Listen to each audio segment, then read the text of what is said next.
1 লাখ টাকা খরচ করে 10 লাখ টাকা খরচ লেখা একমাত্র পশ্চিমবাংলায় সম্ভব। কারণ ভাই, যেই কোয়ালিটির সিমেন্ট দিয়ে রাস্তা তৈরি হয় সেটা ভাই বলতে গেলে অন্য কোনো রাজ্যে হয় না। কারণ ভাই এসব যে রাস্তার গ্যারান্টি আপনি 5 বছরও পান না।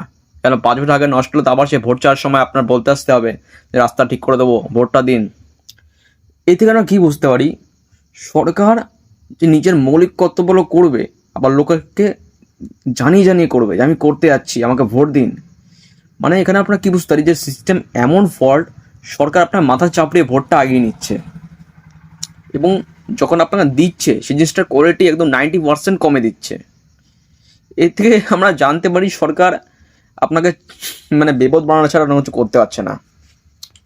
তো এখানে আপনারা কী করবেন, এখানে আপনাদের করা কর্তব্য হচ্ছে যে সিমেন্ট রাস্তার বদলে আপনারা হার্ড পিচের রাস্তা আপনারা চান।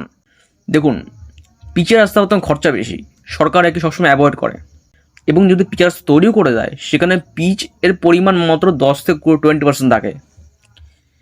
সেখানে পিচের পরিমাণ একটা যখন খোয়া দেবে সেখানে 70 থেকে 60% পিচের পরিমাণ থাকা দরকার। যখন সেই রাস্তাটা শক্ত পোক্ত হবে সেখানে পিচের রাস্তা সেখানে করা বন্ধ হয়ে গেছে, এখন সিমেন্ট রাস্তা তৈরি হচ্ছে, তাও তো আমাদের ফল্ট ভরা। একটা রাস্তা কখন টেকসই হবে, যখন সেই মাটির রাস্তাকে সুন্দরভাবে সেখানে খোদাই করতে হবে, মাটিটা সম্পূর্ণ উর্বর হবে, তারপরে সেখানে জল দিয়ে জিনিসটা একদম টাইট করতে হবে। যতক্ষণ উর্বর হবে ততক্ষণ জল ঢুকবে না। যখন জল ঢুকে একদম সেখানে জল ভরাট করে দিতে হবে, যখন সেটা টাইট হবে তখন তার উপরে আপনি প্লাস্টিক পেতে যখন আপনি সেখানে ঢালাই করবেন সেটা কাজে লাগবে। নর্মাল কী করছে, নর্মাল খোদাই করে পুরনো পিচ উঠিয়ে দিয়ে দিল ভাই নতুন পিচ, সে রাস্তা কতদিন টিকবে? রাস্তার মধ্যে যদি চন্দ্র সমান গর্ত সৃষ্টি হয়, চন্দ্রর যে কলঙ্ক তার চেয়ে বড় বড় গর্ত আমাদের ভারতীয় পশ্চিমবাংলার রাস্তায়। ভারতীয় রাস্তার কথাটা তো বলবোই, কিন্তু পশ্চিমবাংলা আজকে অবস্থা।